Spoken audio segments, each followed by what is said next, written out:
Paul Hazuma, Anatole Kossi, Agboussa Khessou, Eustache Prudencio, Olympe Bellikenum, Jean Plia. Des noms honorifiques de la littérature dahoméenne et plus tard béninoise. Des écrivains étudiés et enseignés dans les cours de littérature africaine. S'ils ont donné un nom glorieux au Bénin en termes de pratiques scripturales, 60 ans après les indépendances, la flamme des anciens a-t-elle illuminé la jeune génération? Quand on fait le bilan de 60 ans d'écriture en matière de littérature au Bénin, on peut être déçu. On ne peut pas oser dire que la littérature ne se porte pas bien. Et il y a une sorte d'effervescence littéraire actuellement, même si tout n'est pas au beau fixe. Autopsie d'un secteur où s'épanouissent les mots.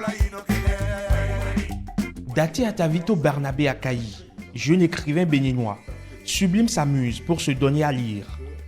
Dans sa bibliographie, plus d'une dizaine d'ouvrages, romans, nouvelles, pièces de théâtre, poésie. Il trempe sa plume dans l'encrier pour la promener dans nombre de genres littéraires. Dans sa bibliothèque personnelle, foisonnent des ouvrages d'écrivains béninois. Sans doute un peu chauvin et attaché à cette littérature dont il semble maîtriser l'évolution. Avant notre indépendance, la littérature béninoise d'expression française existait, avec l'écrivain Félix Couchoro, qui a fait paraître en 1929 L'Esclave. À partir de cet instant, nous avons noté beaucoup plus de publications de 60 à nos jours, parce que justement la parole est libérée. On n'est plus obligé d'aller en Europe, en France notamment, à Paris, avant de publier un ouvrage. Avec le renouveau démocratique en 90, il y a beaucoup plus de maisons d'édition qui se sont implantées au Bénin, notamment à Cotonou, et ça a créé une sorte de floraison d'écrivains jeunes, aussi bien au niveau de la thématique, de la stylistique. On sent la jeunesse dans l'écriture, on sent le renouvellement dans l'écriture, on peut même oser parler d'une sorte de rupture. Une littérature béninoise qui jouirait donc d'une pleine santé, l'avis n'est pas partagé de tous. Je ne peux pas dire que la littérature béninoise des années 2020, 2021 et prochainement, que c'est une littérature qui a tenu la promesse de ce que les aînés ont fait sentir à tous les lecteurs. Toujours est-il que s'il y a beaucoup de production, il y a énormément de déception. C'est-à-dire que les textes qui ont été produits depuis une vingtaine d'années, ce sont des textes d'une façon générale très médiocres, il faut le dire, sans embâche. Un coup de pied dans la fourmilière. Florent Kwaouzouti ne casse pas pour autant la baraque. Son franc-parler gêne, égratigne, voire humilie, mais son diagnostic est reconnu subtilement. En matière littéraire, nous faisons des pas de géant.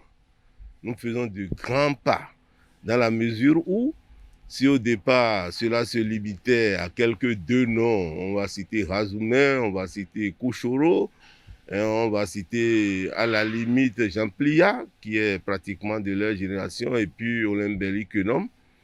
Aujourd'hui, au niveau du Bénin, on ne peut plus compter les écrivains. C'est vrai que ce qui nous manque aujourd'hui, c'est le talent. C'est le talent et c'est le beau dire. C'est le fait d'écrire les belles lettres, ça crée un problème. Mais il y a un engouement au sein de la jeunesse. Les premiers qui ont écrit sur le modèle un peu le modèle classique appris à l'école. Mais la nouvelle génération, à mon avis, prend des libertés et s'inscrit dans les écritures contemporaines qui ne se fixent plus des formes à respecter ou des aînés à imiter en tant que tels. Je crois qu'il faut la promotion d'une forme d'écriture et de littérature qui s'adapte à l'évolution de la société, une société de plus en plus qui a l'air désorganisée, qui s'interroge. En 60 ans, le Bénin a connu un bond quantitatif, c'est certain, mais des interrogations subsistent sur l'aboutissement de certaines plumes. N'empêche, la littérature béninoise contemporaine arrive à transpercer les frontières. Certains auteurs sont vedettes à l'étranger, mais peu ou pas connus à domicile. Pour tenter de corriger cette anomalie, des initiatives privées naissent. À la Bibliothèque nationale, c'est ici que les ouvrages sont soigneusement entretenus. Plus de 20 000 livres y sont conservés.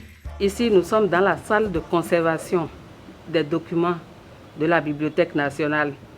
Et dans cette salle, nous avons précisément 3 catégories de documents. Ce que nous appelons le fonds ancien, c'est un peu ces documents-là que vous voyez, qui sont reliés. Vous constaterez que c'est de vieux documents. Les documents que nous avons reçus grâce au dépôt légal, on a appelé ce fonds-là le fonds local. On a environ 5000 titres pour le fonds local.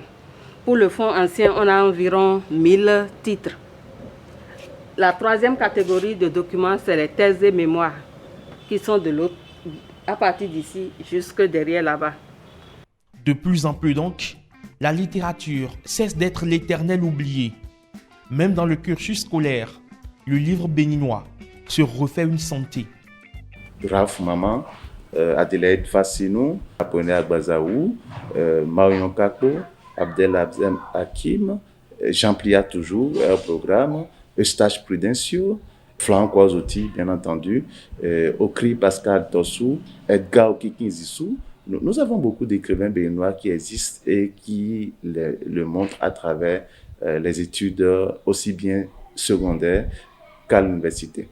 Une éclaircie qui annonce peut-être une aube nouvelle, mais qu'à cela ne tienne, il faut repenser la chaîne du livre. Si aujourd'hui, les enfants veulent être footballeurs, c'est parce que tous les jours, ils voient le football à la télé et ils ont envie d'être footballeurs. Donc, on ne parle pas des écrivains et ça fait qu'on ne sait même pas s'ils existent. Et donc, c'est de la promotion, c'est la publicité, c'est la communication. Et quand on le fera spontanément, on parlera de la littérature béninoise comme on parle de la littérature congolaise ou étrangère. Il faudrait qu'il y ait beaucoup plus de concours nationaux pour dégager les meilleures œuvres. On a des maisons d'édition qui n'ont pas de circuits de diffusion. Pour qu'une littérature émerge, il faudrait que les maisons d'édition s'arrangent pour percer sur l'ouverture à l'extérieur et qu'ils commencent à assister à tous les colloques du livre à l'extérieur avec nos œuvres, pour que cela s'impose. Le gouvernement actuel a, semble-t-il, déjà pris la mesure de la situation. Le plan Marshall du livre est déjà tout tracé. Il y a un prix littéraire, qui est le grand prix littéraire du Bénin. Et donc, bientôt seront données des bourses d'écriture, des résidences d'écriture, qui permettront aux artistes en herbe, aux écrivains en herbe, de peaufiner leur écriture, de peaufiner leur plume et d'être mis en condition pour travailler pendant un temps et à partir de là, sortir des manuscrits qui valent la peine d'être lus et d'être promus.